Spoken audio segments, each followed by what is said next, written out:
Understanding Social Security spousal benefits. That's what we're going to talk about here today by three wonderful pages through the Social Security Administration that you really need to inform yourself of because it's just wonderful, chock full of stuff. All right.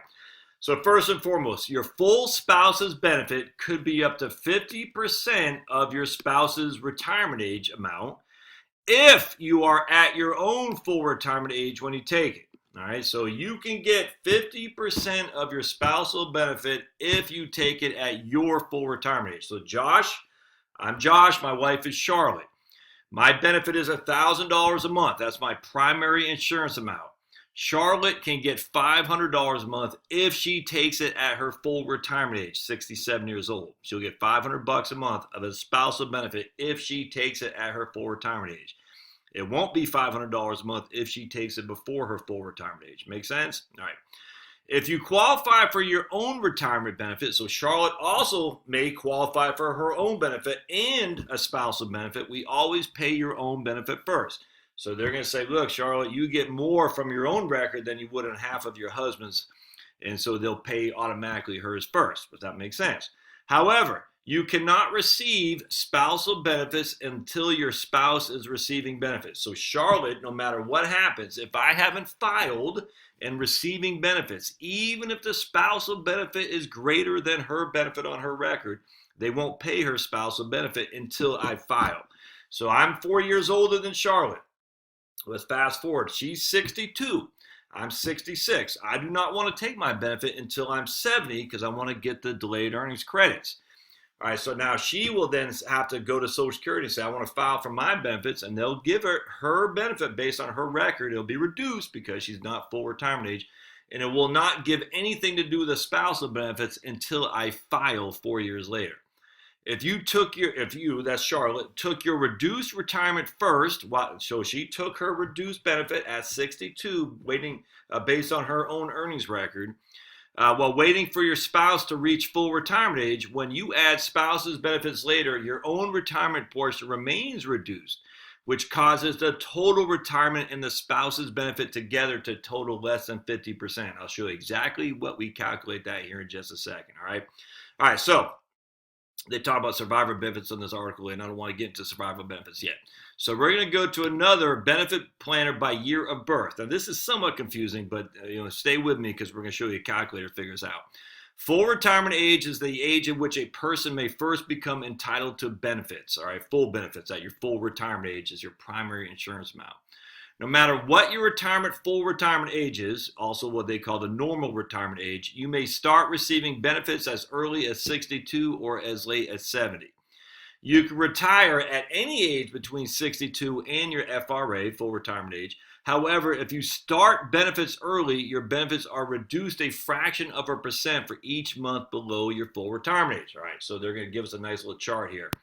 The chart below lists age 62 reduction amounts and includes examples based on an estimated monthly benefit of $1,000 at full retirement age.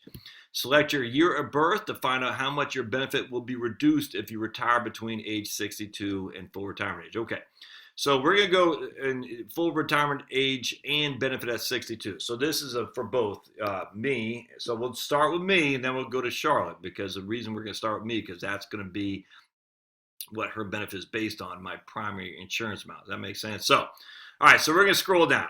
Most people are going to have a full retirement age of 66 or 67. All right, so we're going to say someone was born in 1954. Their full retirement age is 66, which means month between age 62 and full retirement age is 48. The reason they do that is because they take a fraction off each month in which you take it early. And we'll show you in the calculator here in just a second. But at the end of the day, if I'm 66 and my full retirement age is 66 because I was born in 1954, and I decide to take my benefit at 62, my $1,000 a month right here will be reduced by 25%, and I'll only get $750. All right, so I have my full retirement age at 66 because I was born in 1954. I want to take my benefit at 62. I'll have a 25% reduction in that PIA, that $1,000 a month.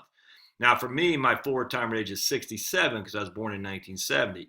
In this case, if I want to take my benefit at 62, well, that's 60 months, 5 years of early, I'm taking it early. So now my benefit is reduced by 30%. So in this case, I'm only going to get $700 a month if I take it at 62.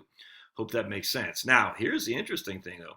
A $500 spousal benefit would be reduced to, now remember, a $500 spousal benefit is because half of the other worker's benefit at PIA, primary insurance amount. So this is Josh. My full retirement age, PIA, my primary insurance amount is $1,000.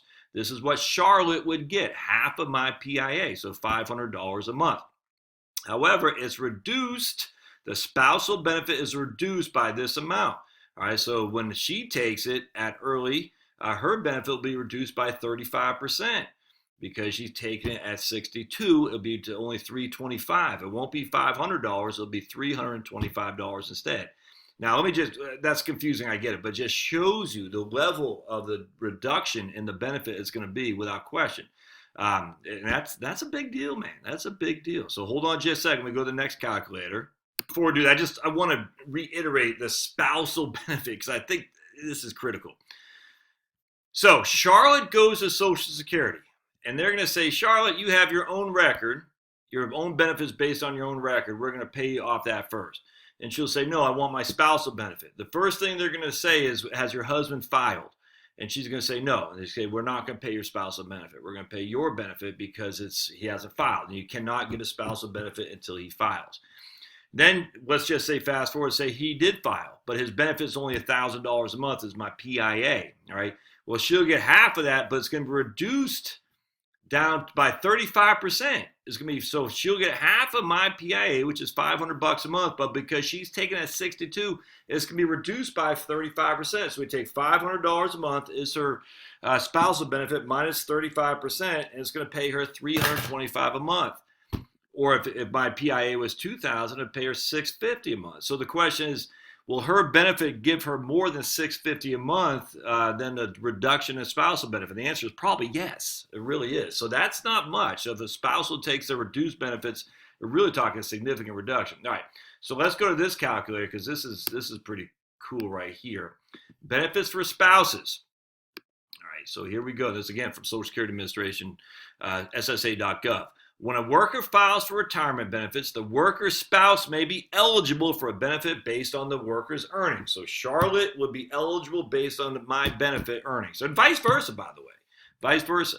Another requirement is that the spouse must be at least 62 or have a qualifying child, but we're just not going to talk about that. The spousal benefit can be as much as half as the worker's PIA, primary insurance amount, the amount you get at your full retirement age, depending on the spouse's age at retirement.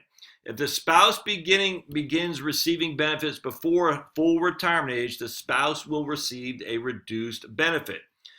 If the spouse is eligible for retirement benefit based on his or her own earnings, and if that benefit is higher than the spousal benefit, we will pay that benefit.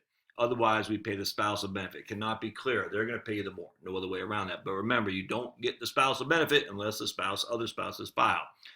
All right, so if you enter your date of birth and the effective month in which you'd like to receive benefits, we will tell you the effect of early retirement on your spousal benefit as a percentage of the worker's PIA. This is critical.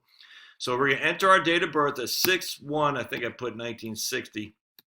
Yeah, because that'll be a full retirement age of 67. All right, so 6/1/1960 is that Charlotte's date of birth. It's not, but let's just say it is.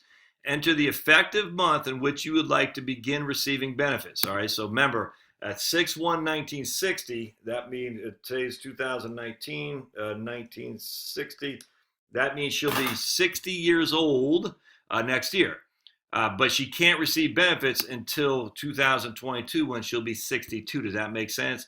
So in this case, we're going to say she'll begin to receive benefits the very first time she can, which will be the month of July in 2022, which is when she'll be 62 years old. Now remember, it has nothing to do with me other than assuming that I have filed. It only has to do with her. All right, so does that make sense? So she was born in June 1st, 1960. The earliest time she can get benefits is in 2022. The first month will be July of 2022. All right. So basically we hit compute. I hope that makes sense. You will reach your normal retirement age in June of 2027. Why would June of 2027 be her normal or full retirement age? Because that's 67 years after her date of birth. And she is born in 1960. Add 1960 in 1960 to 67. And her full retirement age, her normal retirement age in this case, is June 2027. But however, because she's taking it, in this case, 59 months early before her full retirement age, her benefit will be only 32.71% of what my PIA is going to be. I hope that makes sense. So in this case, she's only going to get, if I had a PIA of $1,000 a month, she would get times 0.3271. She'd get $327. And that's, so that's a significant reduction. So just at the end of the day, you're basically going to get 33% of the worker's PIA if you take a reduced spousal benefit. I hope that makes sense. And it says right there, we just talked about as little as 32%. Let's just say she's going to take it in June. They're not going to let us do that. But let's just say she took it before she hit full retirement age. It won't. Again, it's 32.7%. So basically what we're saying is, I would just use 33% just for simplicity. You're going to be off by a couple bucks. But if my benefit, my primary insurance amount as the worker was $1,000, Charlotte's benefit will be $3,300. Does that make sense? 33% roughly of my primary insurance amount if she takes a spousal benefit, which is reduced by half. The spousal benefit is reduced by half of my primary insurance amount.